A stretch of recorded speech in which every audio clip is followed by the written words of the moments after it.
अच्छा जी, इस लेसन में हम बात करेंगे fair value of net asset of subsidiary की कैलकुलेशन में। तो fair value of net asset of subsidiary हमें normally first of all at acquisition निकालनी पड़ती है। और उसका रीज़न ये होता है कि हमें नेक्स्ट स्टेप के अंदर गुडविल कैलकुलेट करनी है। तो गुडविल कैलकुलेशन के लिए सबसे इम्पॉर्टेंट एलिमेंट है, और एग्जाम में इसकी सिग्निफिकेंट वेटेज भी होती है। सबसे पहले तो ये समझने की ज़रूरत है कि हम नेट एसेट्स कैसे निकाल सकते हैं। तो नेट एसेट की एक डेफिनेशन ये होती है जो हम कॉमनली यूज करते हैं, कि net asset is equal to shareholders equity. और शेयर होल्डर्स इक्विटी हमें बैलेंस शीट से या स्टेटमेंट ऑफ फाइनेंशियल पोजीशन से इजीली मिल जाती है। और शेयर होल्डर्स इक्विटी के अंदर क्या क्या चीजें शामिल होती हैं? हमें बैलेंस शीट से शेयर कैपिटल लेना होगा। बैलेंस शीट में अगर कोई प्रीमियम दिया होगा तो वो भी इसका पार्ट होगा। इसी तरीके से कोई रिजर्व दिए हुए other reserves other than share premium, जैसे रीवैल्यूएशन सरप्लस या रीवैल्यूएशन रिजर्व दिया हुआ है। और एक्यूमुलेटेड प्रॉफिट या रिटेन प्रॉफिट या रिटेन अर्निंग्स। तो इन चार चीजों को अगर हम कंबाइन कर देते हैं, यानी कि कैपिटल प्लस ऑल रिजर्व्स, ये सारे रिजर्व्स हैं। कैपिटल प्लस रिजर्व्स को अगर कंबाइन कर दिया जाए तो ये बनती है शेयर होल्डर्स की इक्विटी। अब इसका सोर्स हमारे पास क्या बना? सोर्स हमारे पास इसका बना बैलेंस शीट। बैलेंस शीट से हमने ये डेटा एक्सट्रैक्ट किया। तो इस डेटा को हम फेयर वैल्यू नहीं कह सकते, इसको हम कहेंगे बुक वैल्यू या also known as carrying amount. लेकिन हमें चाहिए फेयर वैल्यू। तो हम यहाँ पर एक अजम्पशन ले लेते हैं नॉर्मली क्वेश्चंस के अंदर। और अजम्पशन क्या होती है कि book value and fair value are same. तो जब हम ये अजम्पशन ले लेंगे तो जो हमने बुक वैल्यू निकाली है वो ही इक्विवेलेंट टू फेयर वैल्यू हो जाएगी। लेकिन व्हाट इफ अगर सब्सिडरी के बुक से हमने ये बुक वैल्यू फाइंड आउट की और सब्सिडरी के तमाम एसेट्स बुक वैल्यू और फेयर वैल्यू के बराबर नहीं है, तो व्हाट इफ? तो फिर हमें क्या करना पड़ेगा? हमें सब्सिडरी के एसेट्स को उसकी मार्केट वैल्यू पे लेकर आना पड़ेगा कंसोलिडेशन के प्रोसेस के लिए, and this is known as fair value adjustment. हमें क्या करनी होगी? उसकी बुक्स में कंसोलिडेशन पर्पस के लिए फेयर वैल्यू एडजस्टमेंट डालनी पड़ेगी। मसलन फॉर एग्जांपल, उसके पास एक लैंड है जिसकी वैल्यू बुक्स के अंदर 100,000 है, लेकिन उसकी मार्केट वर्थ 1,50,000 है। तो ये 50,000 का अपलिफ्ट हमें फेयर वैल्यू एडजस्टमेंट के नाम से नेट एसेट्स के अंदर प्लस कर देंगे। इसी तरीके से वैल्यू डिक्रीज भी हो सकती है, इंक्रीज भी हो सकती है।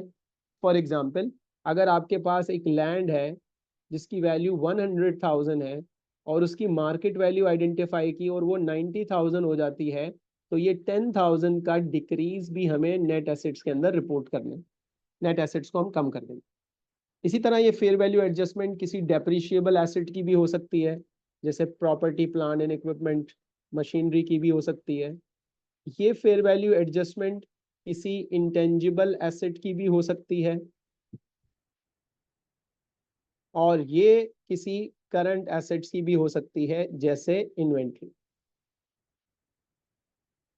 तो ये किसी भी चीज से रिलेटेड हो सकती है। हमें क्या करना है? हमें फेयर वैल्यू एडजस्टमेंट को इनकॉर्पोरेट करना। ये वो चीज है जो हम डिस्कस कर रहे हैं, जो सब्सिडरी की बुक्स में एसेट्स या लायबिलिटीज मौजूद हैं उनको फेयर वैल्यू के ऊपर लेकर आना। जो चीज सब्सिडरी की बुक्स में मौजूद नहीं है वो एक अलग डिबेट है कि उसका हम क्या करेंगे, क्या हम उसको इनकॉर्पोरेट करेंगे या नहीं करेंगे। लेकिन फिलहाल हम बात कर रहे हैं वो चीजें जो सब्सिडरी की बुक्स में मौजूद है। तो हमने बैलेंस शीट से नेट एसेट्स निकाले और उसके बाद हमने फेयर वैल्यू एडजस्टमेंट उसके अंदर प्लस या माइनस कर दी, ताकि हम अगले स्टेप की तरफ बढ़ सके। अब इसमें एक चीज का ख्याल रखना है कि हम टू कॉलम अप्रोच नॉर्मली इस्तेमाल करते हैं, जहां पर हम सब्सिडरी की fair value of net asset acquisition पे निकालते हैं ताकि हम गुडविल कैलकुलेट कर सकें, और फिर दोबारा कैलकुलेट करते हैं fair value of net asset at reporting date, जिस डेट के ऊपर हमें बैलेंस शीट बनानी होती है। ऐसा हम इसलिए करते हैं ताकि हमारे लिए बैलेंस शीट बनाना आसान हो जाए। ये कोई मैंडेटरी रिक्वायरमेंट नहीं है। गुडविल अगर कैलकुलेट करनी है तो वो तो इससे भी हमें हासिल हो जाएगी, लेकिन हम दूसरा कॉलम इसलिए बनाते हैं ताकि हमें बाकी कैलकुलेशन हमारे लिए आसान हो जाए। तो इसलिए जब भी हमें बैलेंस शीट बनानी होगी, चाहे बेसिक बैलेंस शीट बनानी हो, एडवांस बैलेंस शीट बनानी हो, हम 2 कॉलम अप्रोच इस्तेमाल करेंगे और नेट एसेट एट एक्विजिशन भी निकालेंगे और net asset at reporting date भी निकालेंगे। अब सपोज कर लेते हैं कि एक्विजिशन डेट थी 1 जनवरी 2022 और रिपोर्टिंग डेट है 31 दिसंबर 2024। देखें डेट का फर्क है, तो डेट का फर्क है तो नेट एसेट्स की वैल्यू भी चेंज होगी। लेकिन हम नॉर्मली जो हमें डेटा दिया हुआ होता है उसके अंदर शेयर कैपिटल नॉर्मली नहीं चेंज किया जा रहा होता, हालांकि चेंज हो सकता है, लेकिन अगर नहीं चेंज किया जा रहा तो ये अजम्पशन ली गई है कि जो एक्विजिशन के वक्त कैपिटल था वो ही रिपोर्टिंग डेट के वक्त कैपिटल मौजूद है। इसी तरह से अगर प्रीमियम दिया हुआ है तो उस प्रीमियम में भी इसी तरह से अजम्पशन ली जा सकती है। लेकिन ये कोई हार्ड एंड फास्ट रूल नहीं है, ये दोनों वैल्यूज सेम होगी, इट माइट चेंज। अच्छा, रिवैल्यूएशन सरप्लस फिलहाल इग्नोर कर देते हैं, रिवैल्यूएशन सरप्लस और रिटेन अर्निंग्स। रिटेन अर्निंग यहाँ पर हमारे पास 80,000 थी। अब ये नहीं हो सकता कि रिटेन अर्निंग डिफरेंट ना हो, रिटेन अर्निंग डिफरेंट होती है और यही सबसे बड़ा चैलेंज होता है स्टूडेंट के लिए, फाइंड आउट करना कि रिपोर्टिंग डेट के ऊपर रिटेन अर्निंग क्या है या एक्विजिशन के ऊपर रिटेन अर्निंग क्या है। ज्यादातर जो ट्रबल होती है वो ये फाइंड आउट करने में होती है, स्पेशली जब मिड ईयर एक्विजिशन का केस दिया जाता है। तो ये दोनों चीजें इंपॉर्टेंट है कि हम रिटेन अर्निंग एट एक्विजिशन को करेक्टली आइडेंटिफाई करें और retain earning at reporting date को करेक्टली आइडेंटिफाई करें। नाउ सपोज हमने आइडेंटिफाई कर लिया, ये एग्जाम में गिवन था, तो हमने कहा कि 680,000 नेट एसेट एट एक्विजिशन और 800,000 net asset at reporting date हमारे पास आ गए। लेकिन एज आई डिस्कस कि ये हमारी फेयर वैल्यू नहीं है, ये हमारी बुक वैल्यूज है और हमें नेट एसेट को रिपोर्ट करना है फेयर वैल्यू पे, this is the mandatory requirement. तो अब हमें क्या करना है, इसके अंदर फेयर वैल्यू एडजस्टमेंट इनकॉर्पोरेट करनी है। अब सपोज हमें ये कहा जाता है कि जी तमाम एसेट फेयर वैल्यू के ऊपर रिपोर्ट हुए हुए हैं, बुक वैल्यू फेयर वैल्यू बराबर है एक्सेप्ट फॉर प्लांट। हमें ये बताया जाता है जिसकी बुक वैल्यू से उसकी फेयर वैल्यू 100,000 से एक्सीड कर रही है, तो हमने एक्सिस फेयर वैल्यू को या अपलिफ्ट इन फेयर वैल्यू को एक्विजिशन पे भी ऐड कर दिया और रिपोर्टिंग डेट पे भी ऐड कर दिया, क्योंकि फेयर वैल्यू का अफेक्ट एक्विजिशन पे भी आएगा और फेयर वैल्यू का अफेक्ट जो है वो रिपोर्टिंग डेट के ऊपर भी आएगा, दोनों तरफ हमने नेट एसेट्स को बढ़ा दिया। लेकिन जब एसेट की वैल्यू हम बढ़ाएंगे तो उसका डेप्रिसिएशन भी इंक्रीज होगा। एक्विजिशन के ऊपर तो उसका कोई फर्क नहीं पड़ेगा, लेकिन जो एक्सेस हमने फेयर वैल्यू बढ़ाई है उसको रिमेनिंग लाइफ पे डिवाइड करके, फॉर एग्जांपल मैंने एज्यूम किया रिमेनिंग लाइफ जो है वो 5 साल है, ये बताई जाएगी क्वेश्चन में कि आपकी रिमेनिंग लाइफ कितनी बाकी बची है। अगर सवाल में फेयर वैल्यू एडजस्टमेंट नहीं होती तो 680,000 और 800,000 ये हमारे लिए सफिशिएंट था, क्योंकि बेसिक लेवल के ऊपर यही होता है, फेयर वैल्यू एडजस्टमेंट नहीं होती। लेकिन as we progress fair value adjustment अगर आती है तो फेयर वैल्यू एडजस्टमेंट में प्लस या माइनस करने के बाद उसका डेप्रिसिएशन का इफेक्ट निकालना है। अब 20,000 पर एनम डेप्रिसिएशन है। अब हमें डेट्स देखनी है, 1 जनवरी 22, 31 दिसंबर 24, कितने साल का डिफरेंस है? तो 22 पहला साल, 23 दूसरा साल और 24 तीसरा साल। 1 जनवरी टू 31 दिसंबर 24 3 साल बनते हैं। तो हम 3 साल का डेप्रिसिएशन डिडक्ट कर देंगे एसेट्स में से, क्योंकि एसेट 60,000 से डेप्रिशिएट हो चुका होगा इस अपलिफ्ट ऑफ फेयर वैल्यू के ऊपर। अगर 2 साल होते तो 40,000, अगर 1 साल होता तो 20,000, अगर 6 महीने होते तो 10,000। ये हमारे पास फाइनली आ जाएंगे fair value of net asset at acquisition and fair value of net asset at reporting date, 5,80,000 और वहां पर हमारे पास हो जाएंगे 840,000। अब यहाँ पर एक कंफ्यूजन स्टूडेंट को और आती है कि क्या हमेशा फेयर वैल्यू का जो एडजस्टमेंट है वो एक्विजिशन पर अगर होती है तो क्या वो रिपोर्टिंग डेट पर भी होगी? यानी कि हम बात करते हैं कि क्या ये एडजस्टमेंट करना जरूरी है। तो इसको हम क्वेश्चन में केयरफुली देखेंगे। बाज दफा ऐसा होता है कि एक्विजिशन के ऊपर फेयर वैल्यू अपडेट नहीं होती, लेकिन रिपोर्टिंग डेट के ऊपर सब्सिडरी फेयर वैल्यू अपडेट कर चुका होता है। तो इसका मतलब ये हुआ कि पहले कॉलम में तो एडजस्टमेंट रिक्वायर्ड होगी, लेकिन दूसरे कॉलम में एडजस्टमेंट रिक्वायर्ड नहीं होगी। तो इसको केयरफुली क्वेश्चन में हमें रीड करना है, जो कि हम प्रैक्टिस क्वेश्चन के अंदर कवर करेंगे। अब इसके अंदर जो हर्डल्स आ रहे हैं, वो हर्डल्स आ रहे हैं रिटेन अर्निंग्स एक्विजिशन को एड्रेस करना, और फेयर वैल्यू एडजस्टमेंट इंक्लूडिंग उसका जो डेप्रिसिएशन है, या अगर इंटेंजिबल एसेट होगा तो उसकी अमोर्टाइजेशन वगैरह इसके अंदर आ जाती है। प्लस ये कि बाज़ दफ़ा फेयर वैल्यू एडजस्टमेंट एक्विजिशन पे इन्वेंट्री से रिलेटेड होती है, और साथ लिखा हुआ होता है कि वो इन्वेंट्री सब्सिक्वेंटली सामने वाली पार्टी ने यानी कि सब्सिडरी ने बेच दी। तो इन दैट केस हम एक्विजिशन पे एडजस्टमेंट करते हैं, लेकिन रिपोर्टिंग डेट के ऊपर एडजस्टमेंट नहीं करते। इसी तरह फेयर वैल्यू एडजस्टमेंट में लायबिलिटी भी आ सकती है। तो अगर लायबिलिटी के अंदर चेंजेस आएंगी तो लायबिलिटी के हिसाब से उसको हम एडजस्ट करेंगे। अच्छा, इन दोनों का जो डिफरेंस है, अब ये दोनों कॉलम हमने जो बनाए हैं, हमें कहाँ कहाँ फीजिबल रहेंगे, कहाँ कहाँ हम यूज करेंगे, तो ये बात जहन में रखी जाए कि ये हमें ऑलवेज गुडविल की कैलकुलेशन के लिए चाहिए होता है। गुडविल इसके बगैर कैलकुलेट नहीं हो सकती। और इन दोनों का जो डिफरेंस है 840 माइनस 580, ये हमें बहुत यूजफुल इंफॉर्मेशन है जो हमें चाहिए होती है। And that is 840 minus 580, 2,60,000। ये कहलाता है पोस्ट एक्विजिशन प्रॉफिट, और ये लॉस भी हो सकता है। रिमेंबर, अगर ये इंक्रीज हो रहा है तो इसका मतलब ये पोस्ट एक्विजिशन प्रॉफिट है, और अगर ये डिक्रीज हो रहा है तो इसका मतलब ये पोस्ट एक्विजिशन लॉसेस भी हो सकते हैं। अब इस पोस्ट एक्विजिशन प्रॉफिट के ऊपर दो पार्टीज का राइट होता है। पेरेंट की परसेंटेज पेरेंट को जाती है, और एनसीआई की परसेंटेज एनसीआई को जाती है। तो ये जो दो चीजें हैं पोस्ट एक्विजिशन प्रॉफिट से, ये हमें दो जगह हेल्प आउट करेंगी। जब हम आगे जाकर कॉन्सोलिडेटेड रिटेन अर्निंग निकालेंगे तो यहाँ हमें ये हेल्प करेगी, और जब हम एनसीआई की रिपोर्टिंग डेट के ऊपर वर्किंग करेंगे तो हमें यहाँ जरूरत पड़ेगी।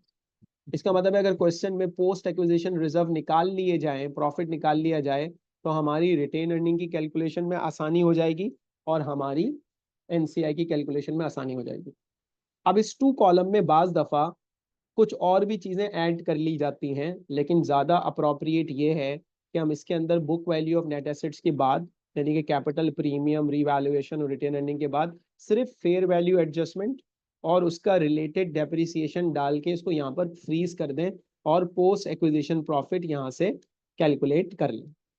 ये ज्यादा इजीएस्ट अप्रोच मुझे आसान लगती है, स्टूडेंट्स को भी इसमें ज्यादा कंफर्टेबल होता है स्टूडेंट्स। अब जो प्रॉब्लम आता है रिटेन अर्निंग एक्विजिशन के ऊपर निकालने का, क्योंकि इसके बगैर हम नेट एसेट निकाल नहीं सकते, और अक्सर ये गिवन नहीं होती। तो इन दैट केस हमें क्या करना चाहिए, और ये ऐसा कब होता है? ऐसा नॉर्मली होता है जब मिड ईयर एक्विजिशन होता है। फॉर एग्जाम्पल, पेरेंट ने सब्सिडरी को एक्वायर किया, और एक्विजिशन डेट हमें दी हुई है 1 अप्रैल 20x3, ये एक्विजिशन डेट दी। और रिपोर्टिंग डेट जो है हमारी, रिपोर्टिंग डेट है 31 दिसंबर 20x3। अब बिगिनिंग हो रही है 1 जनवरी 20x3 से दिसंबर 20x3, लेकिन जो सब्सिडरी को एक्वायर किया गया है वो मिड में एक्वायर किया गया है, तो ये मिड ईयर एक्विजिशन बनी। अब यहाँ क्या होता है कि जो डेटा प्रोवाइड किया जा रहा होता है रिटेन अर्निंग का सब्सिडरी का, वो हमें प्रोवाइड किया जा रहा होता है 31 दिसंबर 20x3 पर। उसके पास 300,000 की रिटेन अर्निंग मौजूद है। अब ये तो रिपोर्टिंग डेट की रिटेन अर्निंग हुई ना, इसकी जरूरत तो हमें सेकंड कॉलम में पड़ेगी। What about retain earning at 1 April 20x3, वो कहाँ से आएगी? और ये गिवन नहीं होती। अब हम ये कैसे कैलकुलेट करेंगे?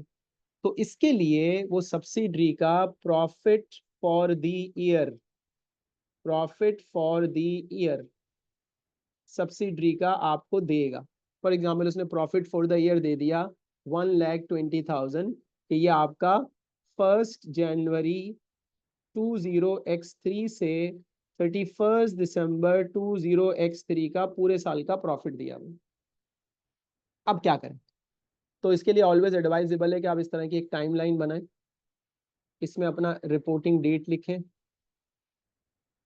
इसमें अपना बिगिनिंग जब आपका साल स्टार्ट हो रहा है वो लिखें, यहाँ पर आप अपनी एक्विजिशन डेट लिखें इन बिटवीन जो भी होगी, और जो डेटा दिया हुआ है वो कॉपी कर दें इसके ऊपर। अब हमें जो डेटा दिया हुआ है वो रिटेन अर्निंग दी हुई है रिपोर्टिंग डेट के ऊपर 300,000, या फिर रिटेन अर्निंग हमें एक्विजिशन डेट पे दी हुई होगी, सॉरी 1 जनवरी पे दी हुई होगी 20x3 पे, जहां भी दी हुई हो। लेकिन हमारे लिए जो चीज चाहिए हमें वो ये चाहिए, हमें तो यहाँ चाहिए जो कि मिसिंग है। अब इसको कैसे निकालें? तो अगर एक्विजिशन के बाद का डेटा दिया हुआ है रिटेन अर्निंग, तो इसका मतलब है कि हमें retain earning at reporting date में से कुछ माइनस करना है ताकि हम 1 अप्रैल पे आ जाए, रिवर्स चलना है। और अगर वो डेटा 1 जनवरी पे दिया हुआ होगा तो उसमें कुछ ऐड करना है ताकि हम 1 अप्रैल पे आ जाए। तो हमने इन दोनों का डिफरेंस कैलकुलेट किया यहाँ से यहाँ तक का, तो ये पीरियड बनता है हमारा 9 मंथ्स। इसका मतलब ये हुआ कि 1 अप्रैल 20x3 में अगर मैं 9 मंथ्स का प्रॉफिट आफ्टर टैक्स ऐड कर दूं तो ये मेरी रिटेन अर्निंग एट एक्विजिशन जो होगी वो retain earning at reporting date में कन्वर्ट हो जाएगी। अगर एक्विजिशन दिया हुआ होता उसमें 9 मंथ्स का प्रॉफिट ऐड करता था, वो क्या बन जाता? 300,000 बन जाता। सो रिटेन अर्निंग एट एक्विजिशन इस एग्जांपल में प्लस प्रॉफिट आफ्टर टैक्स कितने महीने का? 9 मंथ्स का, तो वो क्या बन जाता? रिटेन अर्निंग एट 31 दिसंबर 20x3 जो कि हमें दी हुई है 300,000। अब प्रॉफिट 9 मंथ्स का हम कैसे निकालें? तो हमें पूरे 12 महीने का प्रॉफिट दिया हुआ है, 12 महीने का प्रॉफिट दिया हुआ है 1,20,000। हम एज्यूम करते हैं कि हर महीने का प्रॉफिट कांस्टेंट होगा, तो पर मंथ प्रॉफिट हमने कैलकुलेट कर लिया 10,000। 10,000 को हमने 9 से मल्टीप्लाई किया, 90,000 का 9 मंथ्स का प्रॉफिट है। तो हमने कहा रिटेन अर्निंग एट एक्विजिशन हमें पता नहीं है, प्लस 90,000 का प्रॉफिट 9 मंथ्स का और इज इक्वल टू 300,000। अब क्या करना है? अब मैथमेटिकली हमें क्या करना है? अगर हमें रिटेन अर्निंग एट एक्विजिशन निकालनी है तो 300,000 में से हमें 90,000 माइनस करना है, तो हमारे पास 2,10,000 रिटेन अर्निंग एट एक्विजिशन यानी कि 1 अप्रैल पर आ जाएगी। तो इतनी लंबी कहानी जो मैंने आपको बताई है उसका बेहतर सोल्यूशन ये है कि जब भी retained earning at reporting date दी हुई हो और हमें एक्विजिशन के ऊपर आना हो, तो उस retain earning at reporting date में से profit after tax relevant period का माइनस कर देंगे, तो रिटेन अर्निंग एट एक्विजिशन पे पहुंच जाएंगे। ये सबसे इजीएस्ट तरीका है जिससे हम अपनी रिटेन अर्निंग एट एक्विजिशन के ऊपर आ सकते हैं। और ये प्रैक्टिस के साथ साथ कुछ 3-4 एग्जाम्पल अगर प्रैक्टिस कर ली जाएंगी तो ये जो कॉम्प्लिकेशंस हैं वो हल हो जाएंगी, और fair value of net asset at acquisition में ये चैलेंज आएगा, और जो एडजस्टमेंट का चैलेंज आएगा उस एडजस्टमेंट को चैलेंज को हम ओवरकम इजीली कर सकते हैं।